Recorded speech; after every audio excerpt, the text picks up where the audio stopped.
Of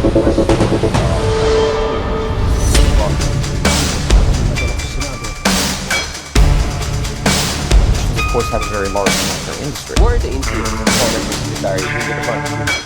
For having me on. All right. Welcome back, everyone. Dito sa latest episode ng Deep Dive. Again, we are privileged to have with us former Associate Justice Antonio Carpio. Thank you so much, Justice, for carving out time from your very busy schedule for our little show here. Thank you for having me again, Richard, and thank you to our viewers.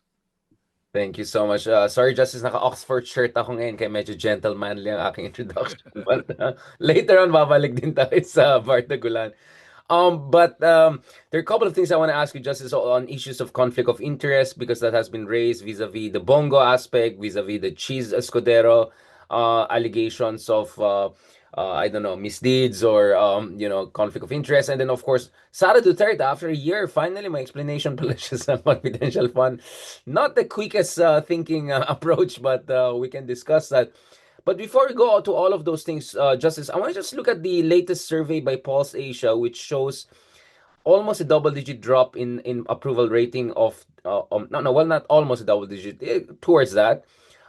Not insignificant number in terms of drop in popularity to President BBM. SARA's also went down, although interestingly with the survey, it looks like the geographic divide is really kind of staring Staring at us kasi sa Mindanao parang 4% lang yata yung approval ni BBM.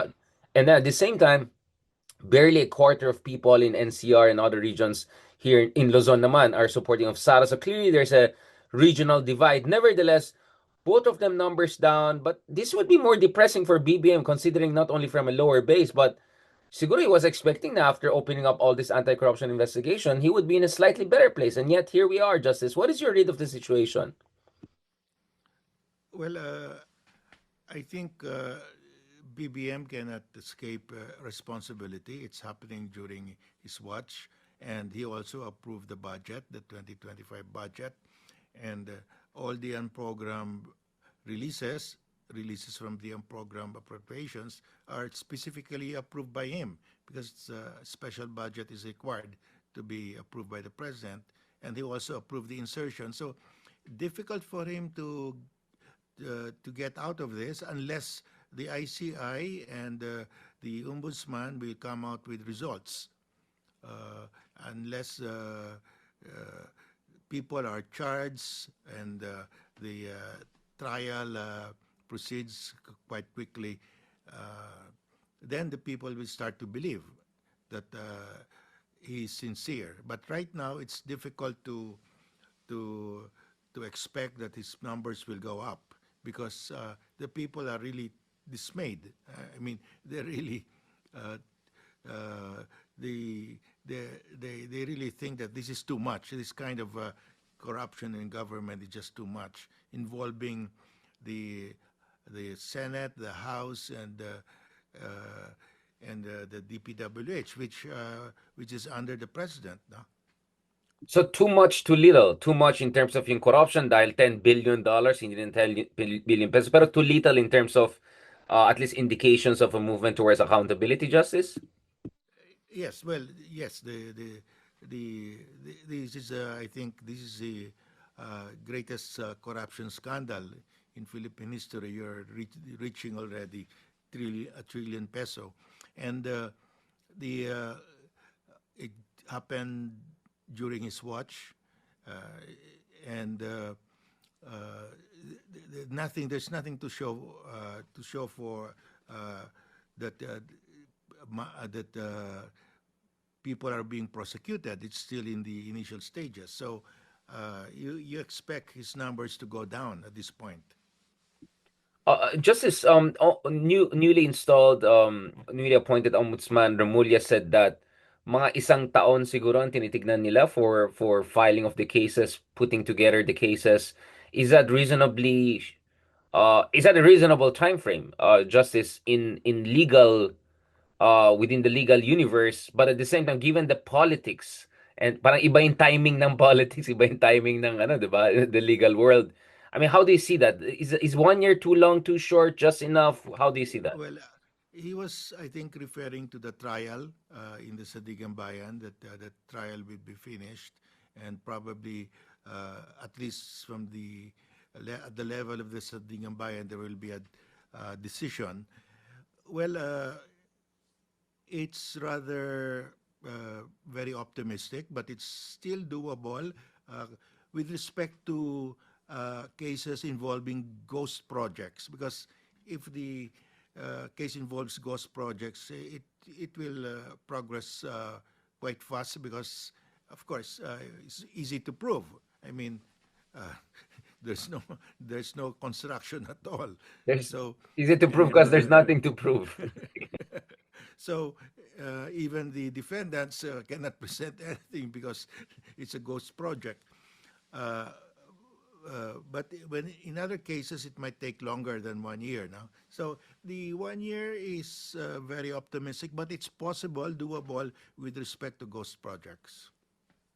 Thank you for that, Justice. Obviously, the politics is like, like the timing is also important from a political standpoint. I wonder, like, how can Ombudsman Office reassure the Filipino people that is moving in the right direction, like, or in general, state institutions, like, kamusta Justice yung situation ng mga Diskaya because they're not even showing up dun sa ICI, di ba? What the heck is going on? Parang ayaw man lang nila magpakita. And then of course there's also this debate about restitution as well as of course retribution. Like, can you discuss that aspect, Justice, and what are your concerns and what are, if anything, encouraging signs? Well, the Discayas are not showing up anymore because they're not getting what they want.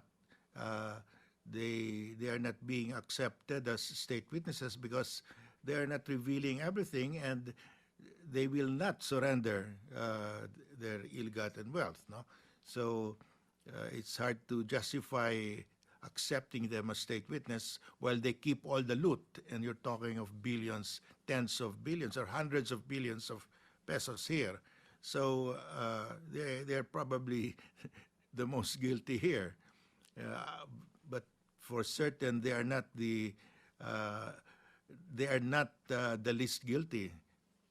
So very hard to accept them as state witnesses.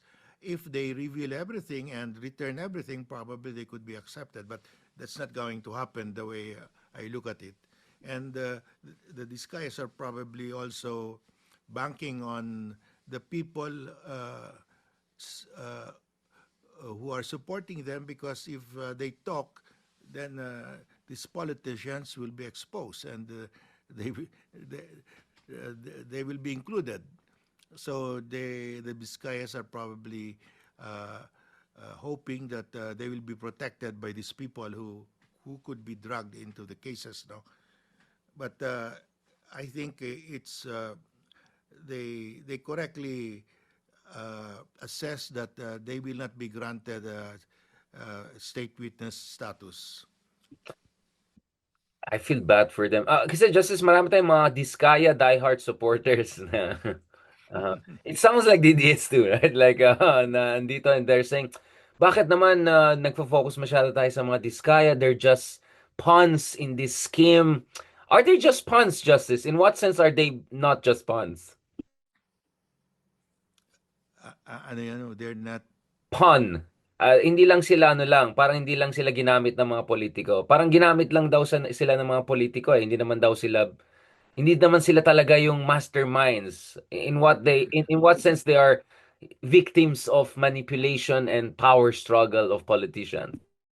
Well, it takes two to tango. So, uh, well, they could be equally, in my view, they could be equally guilty as the congressmen, the senators who made the insertions, because that's really the start of this is the insertion, because without the insertions there will be no project like this.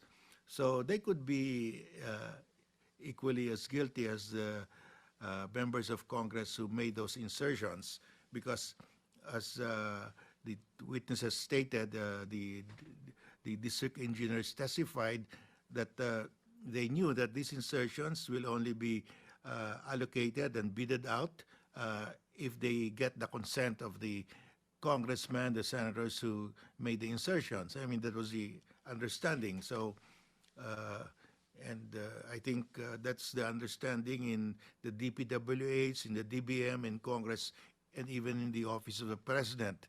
I mean, this will not happen without the understanding, that kind of understanding among the for these four agencies of government.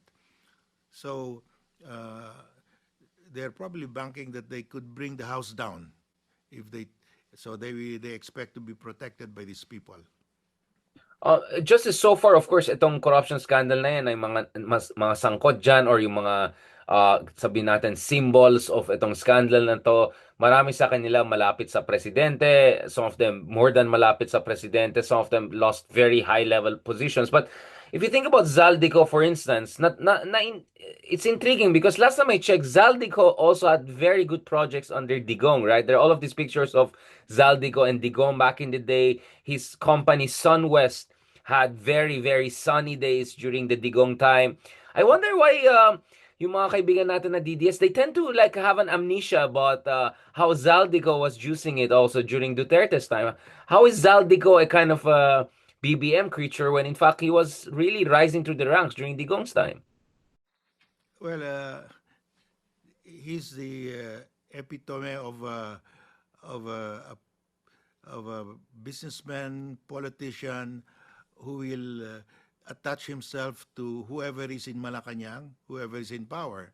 So he will always be there because his objective is to get contracts to ensure that there is a budget for there's a budgetary allocation for his projects, whether these projects are ghost projects or not. No?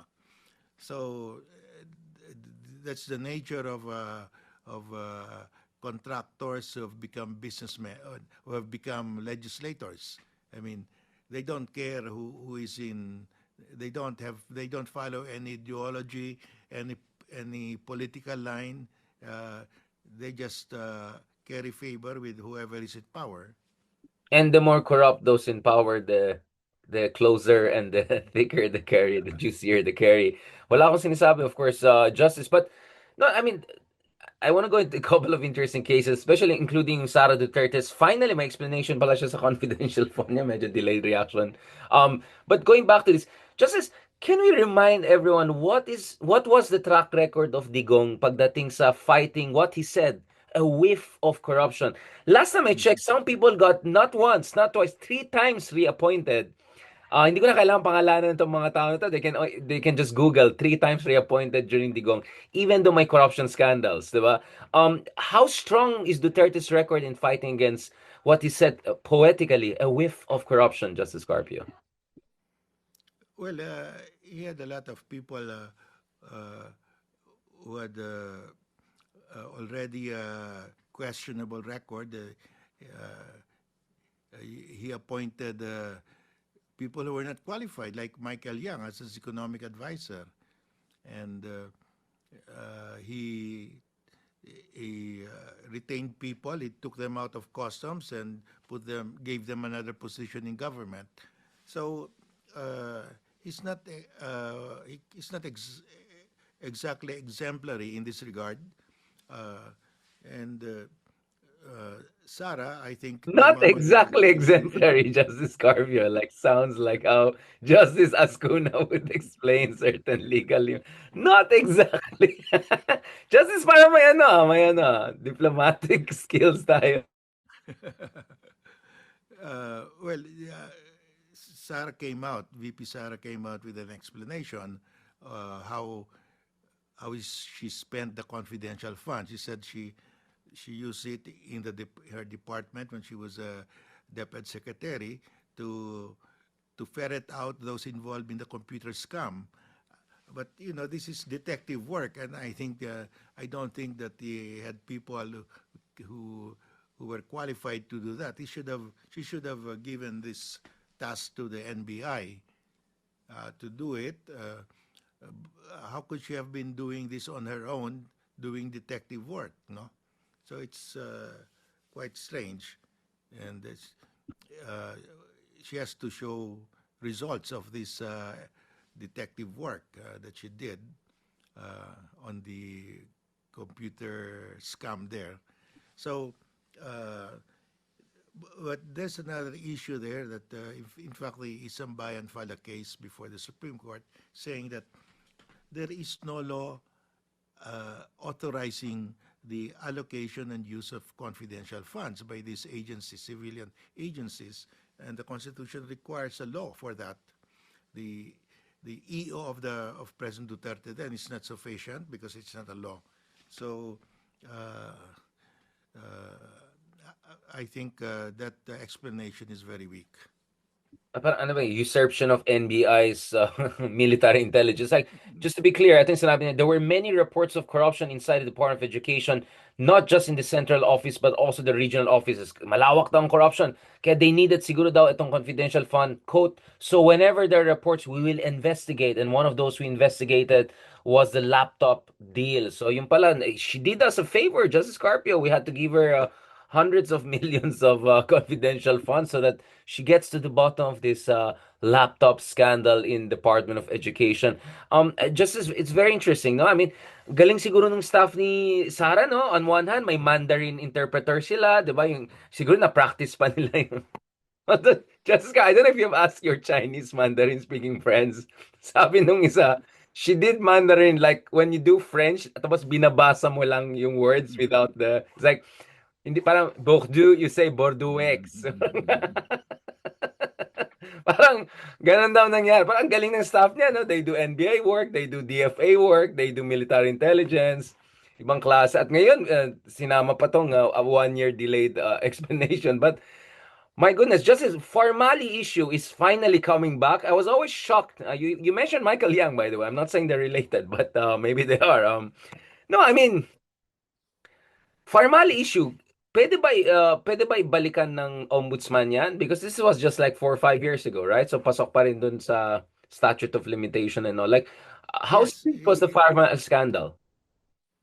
yeah, it's still it is not prescribed. It takes about 12 years, 17 years for that crime to prescribe. No, and simple lang yun eh. In the pharmacy issue, we purchased Sinovac vaccines, di ba? And Indonesia and Thailand also purchased Sinovac vaccines, and they published their prices, the price at which they bought all of these Sinovac vaccines from China. But the Duterte administration has refused to disclose the price at which they bought the Sinovac vaccines because if it's very high compared to the prices that Indonesia and Thailand paid, then may problema. I mean, who pocketed the difference, no? So up to now, we don't know how much the Philippine government paid for these vaccines, Sinovac vaccines. And I have friends who went to the Supreme Court asking the Supreme Court to direct the DOH to divulge, to reveal the prices of these vaccines, and there has been no action so far from the Supreme Court. So now that there's a new ombudsman, the new ombudsman can just ask the DOH, give me the prices at which the Philippine government paid for this, because I will get also the prices that Thailand and Indonesia paid.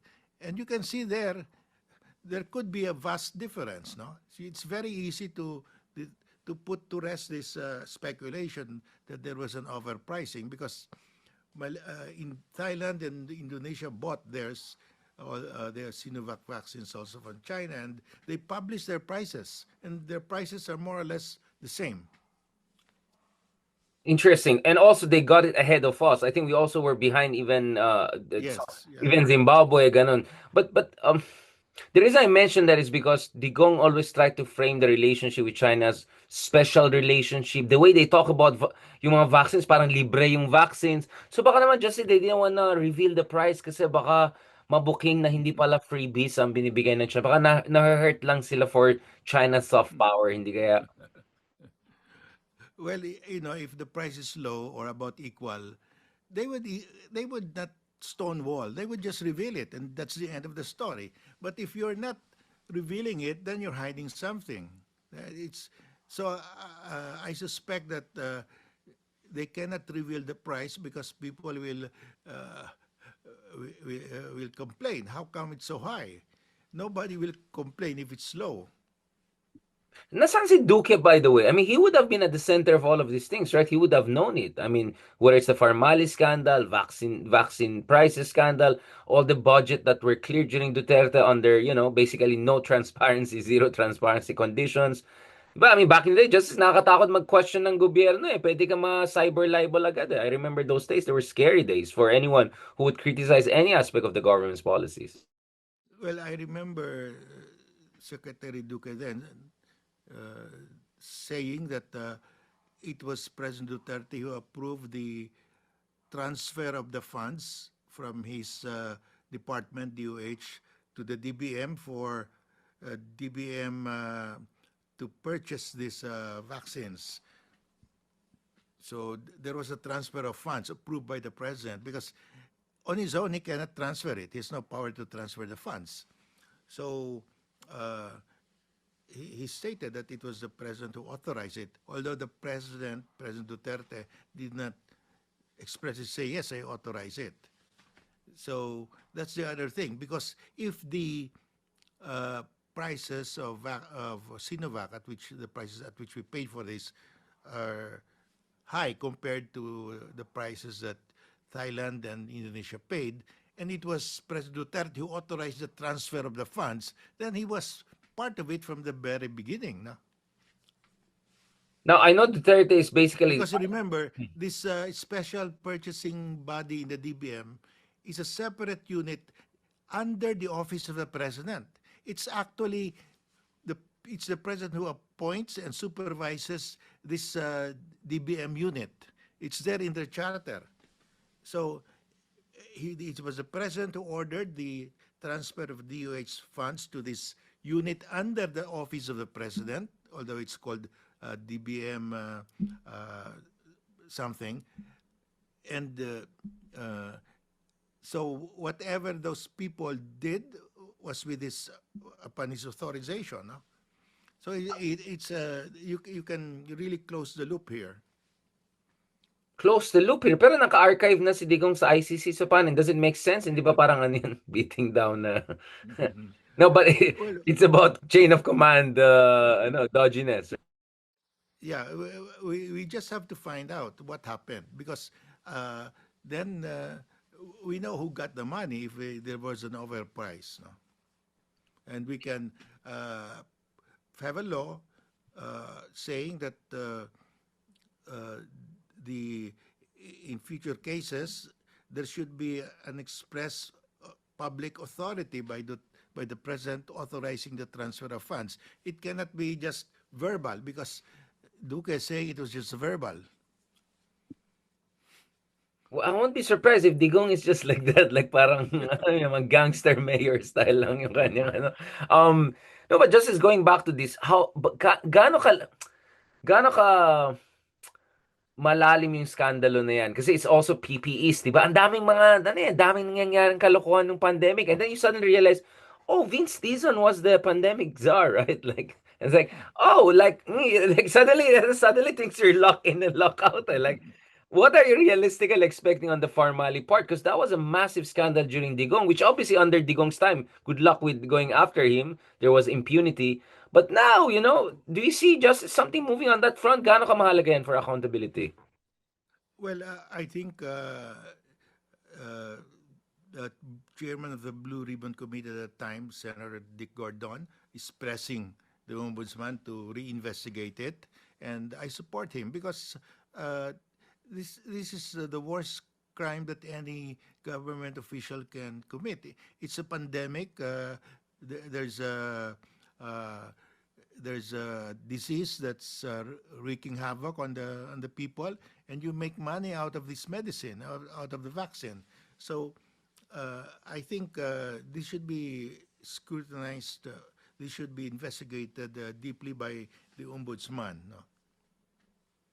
Yun nga, incompetent na nga. One of the worst pandemic yung nangyari sa Southeast Asia sa atin, di ba? Highest death rates, highest economic damage.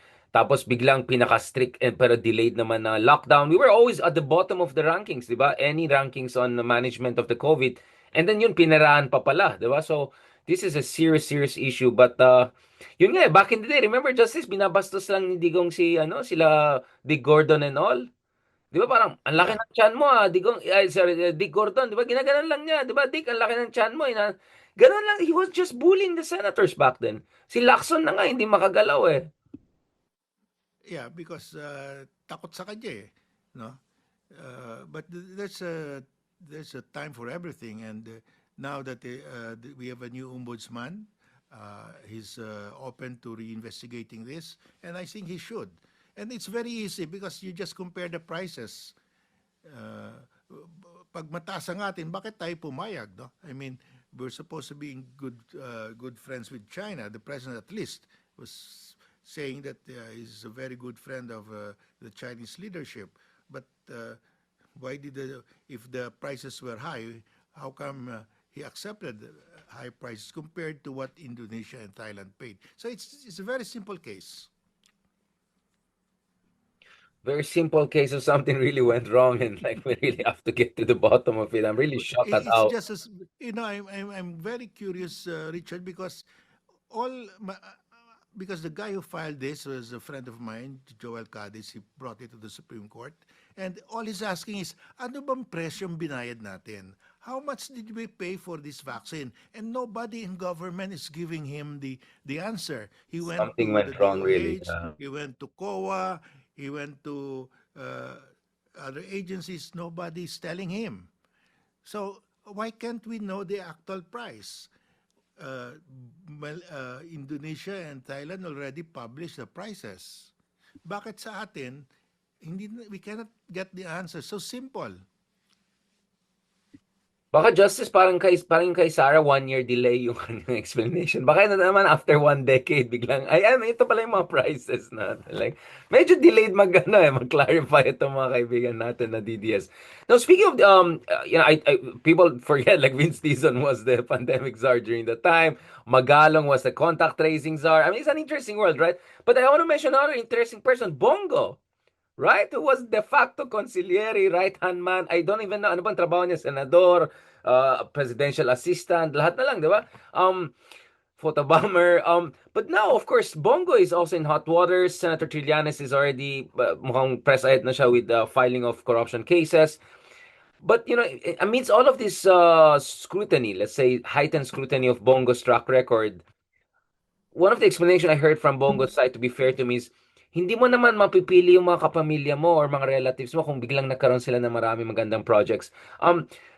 Justice Carpio, it's hard to argue that, right? Diba? Hindi mo naman talaga mapipili yung pamilya mo. But how does the conflict of interest principle apply in legal terms? Well, if you own a company or your family owns a company, the rule is that company, your family should not should not enter into a contract with the government. If you are a member of Congress, like a senator, because you cannot be interested in any contract with the government. Now, sasabihin niya, hindi naman ako stockholder dyan, it's my father. But ang initial ng company, initial niya eh. And then, of course, you cannot say that it's my father who's, because if the father, something happens to the father, he will inherit the shares of the father, no? So, being a member of the same family, I think that would fall under the term directly or indirectly interested in a contract, no? So it's something to be looked into because there's a prohibition. If you are a member of the Senate or Congress, you cannot be interested in any contract involving the government. But Justice, he was not just a senator, he was also the presidential assistant. He was also like, lahat na lang sa kanya. Like, hindi kaya pwedeng sabihin, since I do everything, alangan naman, my family will not do anything kasi I'm everything. Hindi kaya pwedeng ganun logic, Justice Carpio. Well, as far as the public is concerned, if your father owns it, kasama ka na rin doon, di ba? That's a family business. But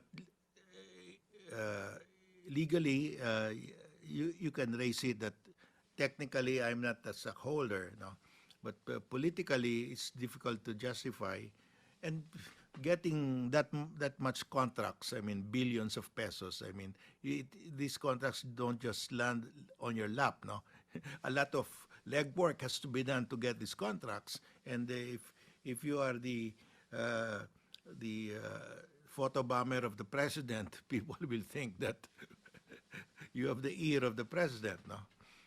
So, I mean, nobody, of course, politically will say, will accept that excuse, no? I mean, politically, legally, you can fight it out, but uh, in terms of a public expectation of a government official, I mean, nobody will believe you when you say that. What about I just is had the nothing to argument do with na it. what about just the argument, hindi ko naman kasalanan ng kapamilya ko, pero hindi ko rin kasalanan na napakagaling nila. Kasi kahapon lang, biglang 7-Eleven, ngayon biglang buong SM Mall. Hindi ba kaya Justice, baka siguro na-inspire sila kasi digong president, nag-level up sila ng skills nila. We would have deprived the country of really capable contractors, Justice. Isn't that a valid argument? Well, I mean, uh, we all know how business works, how contracts are entered into in this country. I mean, you can say I have nothing to do with it. My name is not there, but you can do the bulong, no? And especially if it's if it's your father who owns the company and the company bears your initials, it's very difficult to tell the people na you had nothing to do with it. Yun nga eh, yun nga I eh. mean, yun yung sinasabi mo, tell that to the Marines. Kawawa naman yung mga Marines natin. At least palaban sila sa West Philippines yan. Like itong mga ka-DDS natin. Which brings me to another interesting case of parang I see more deniability than plausibility, right? But eto na, si Jesus Quedero naman, Justice Carpio. Wag muna natin pag-usapan si Jinggoy and Joel. Medyo nawala sila ng konti sa usapan. But speaking of cheese, di ko ba umakyat ng... Speaking of cheese, sabi naman niya, hindi naman niya alam na may ganyan sa contractor, ganyan-ganyan. Private lang naman, friend lang, ganyan-ganyan. Ano yung, anong, may, ano ba yan, Justice? May ano yan? How should I put it? Well, Is it palatable, that kind of argument? in the case of cheese, the law says that you cannot accept campaign contribution directly or indirectly from a natural or juridical person uh, which has a public works contract with the government. So, ito naman si Lubiano has his company, di ba? Yung company is, ano yung pangalan? Centerways Construction. He owns 99 point something %. So, how can you separate the personality of Lubiano as a person and his company? He owns it completely. 99 point something % probably yung Nag-effort pa siya. Sino ba yung point? directors lang. So, who directs the company? Siya. So, sabi, hindi naman daw yung construction company ang nag-donate. Siya naman personally. Private fund. Pero nakalagay, you cannot contribute directly or indirectly, no? So, I think it should go to the Supreme Court. So, the Supreme Court will make a decision. Kasi we have this concept in the law, piercing the veil of corporate fiction.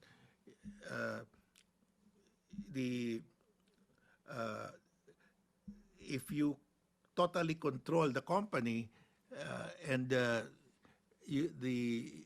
an act is committed in violation of a law, the law will pierce the corporate veil, you know.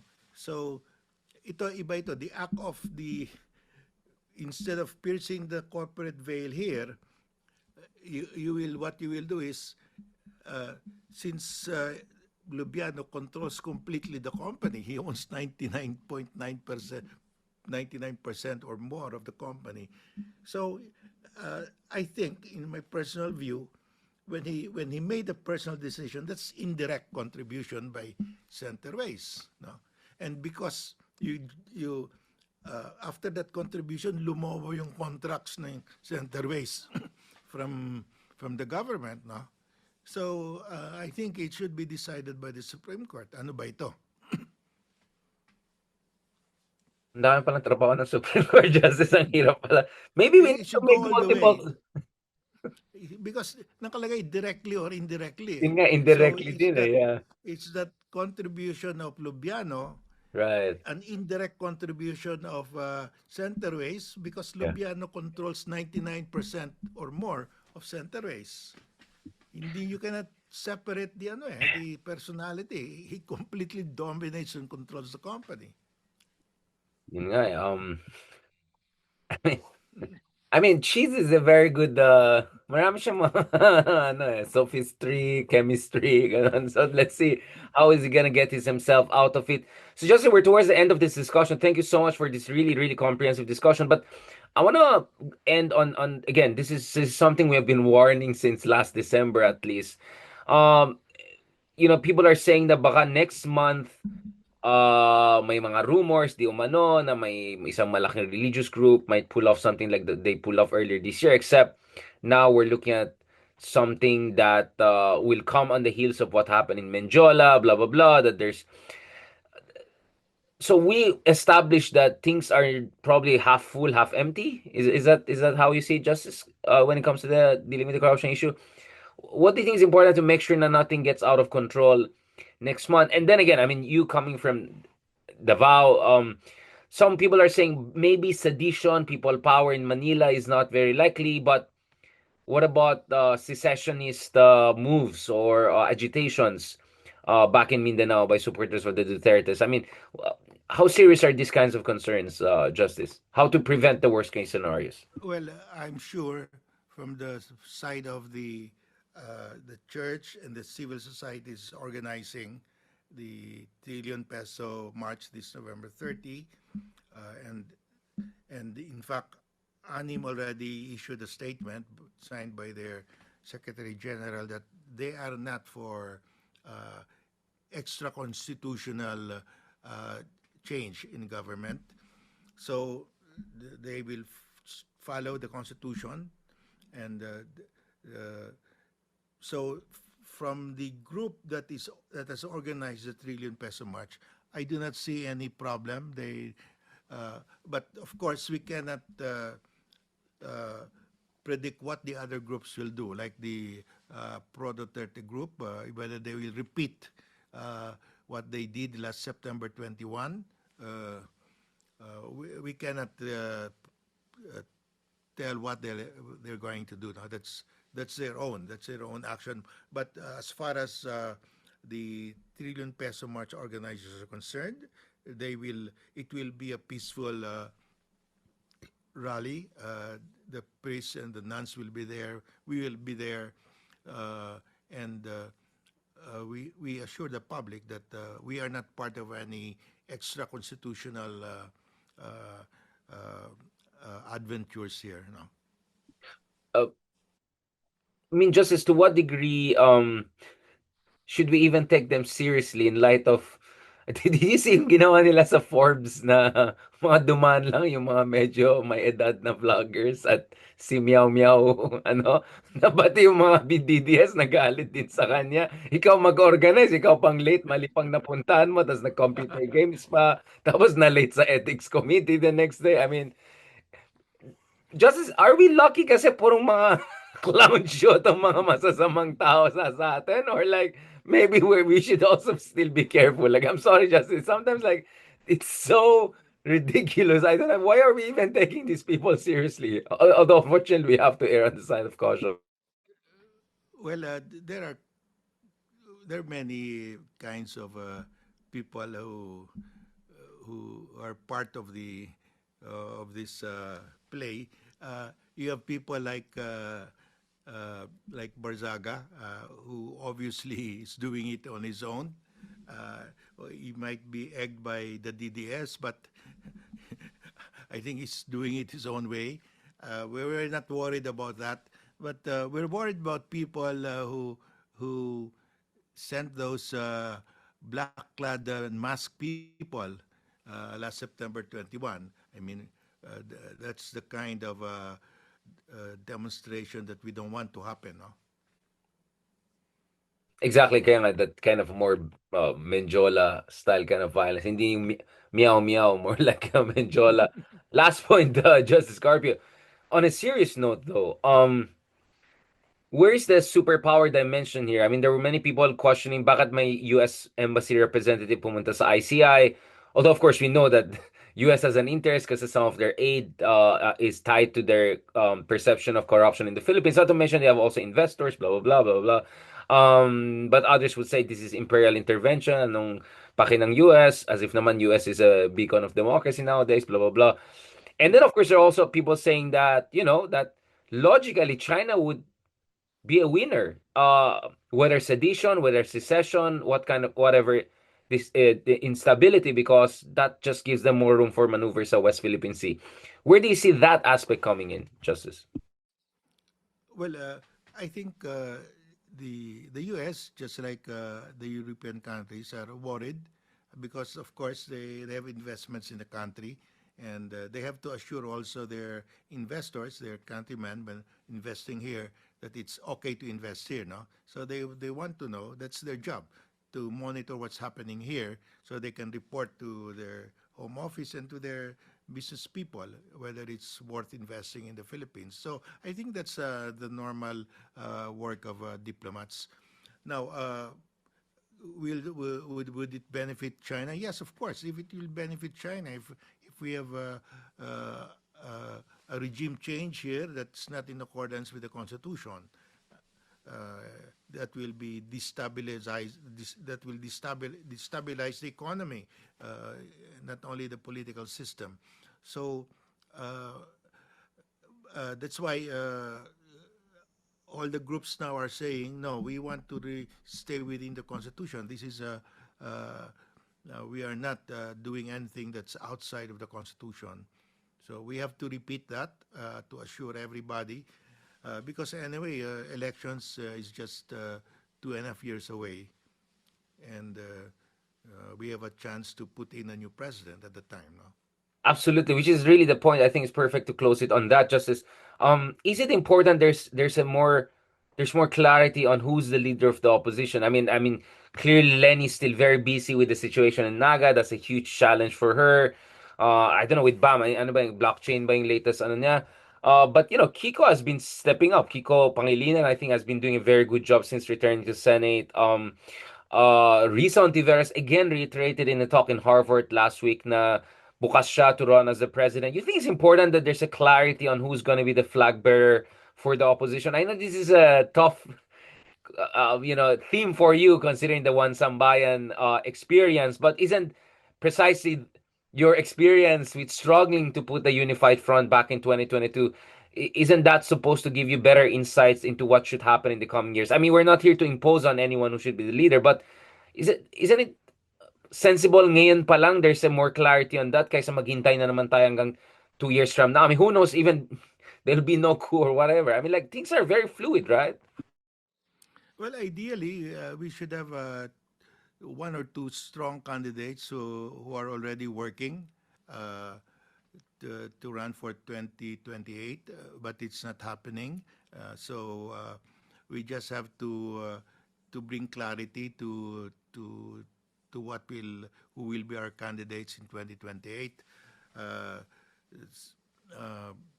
They're saying that there will be a decision 1 year from now, 1 year before the election. I think that will be too late. We should be prepared earlier this time. We cannot afford to prepare the last minute. So I hope that there will be a consensus soon. Yeah, I mean, my best argument against that last minute kind of argument is, yeah, even if you win in 2028, sabihin niyo, oh, ito na naman sila Richard, Carpio, Ronald, nangingay na naman sila, ito na naman sila. Trust us, kami, we run elections, we can win, blah, blah, blah, look at 2025. Ganun. Ang point ko is, if you're just gonna win the election, but you don't have a strong movement behind you, you're not gonna be very effective to, di ba? Kahit presidente ka man, kung ang Kongreso mo, ang Senado mo, di ba, ang LGU mo, purong trapo rin, hindi mo rin magawa yung kailangan mo eh, di ba? Kaya nga, Justice, I was saying, hindi mahalaga dito yung manalo lang ang presidente mo. Dapat talaga may kilusan, dapat talaga competitive ka sa multiple levels of government. Para kung nakapasok yung maayos na kandidato, may laban ka talaga na baguhin yung sistema, no? Justice, kasi ganun ang tingin ko, that's the only way that this could work eh. Even if we get a good president, he can or she can just do so much if purong trapo rin yung ibang branches of the state. We saw that with Pinoy eh. I mean, he tried his best at times. He was not perfect, obviously, but wala, hindi naman niya makontrol lahat ng trapo sa Kongreso and Senado and all of the other branches. Yeah, so what we plan to do is to launch People's Initiative to adopt the anti-political dynasty law, and I think this will prepare us for the next election because we will have a philosophy. My a flagship framework. project where Yeah. uh, behind which people can rally, no? So hopefully that will galvanize the people. Mabuhay ka, Justice Carpio. Maraming salamat. Actually, people keep on asking about this people initiative na to because this is the good one. This is the good PI, not that other PI. So please feel free, Justice, to forward to us if there are places where people can volunteer, could help. Kasi people are also very interested in being part of a movement. Hindi lang nag-iingay online or umaasa lang na two bad people go down. So thank you so much, Justice Carpio, for your service to the country. Mabuhay ka. Please take care of yourself. Kayo ni Ronald, Sir Ronald, kailangan namin kayo eh. Mahabang runway to eh. And the next few months are gonna be intense. So, maraming salamat, Justice Carpio. Have a lovely evening and talk to you soon. God bless po. Thank you, Richard, and thank you to our viewers. Thank you. Salamat, Justice. God bless.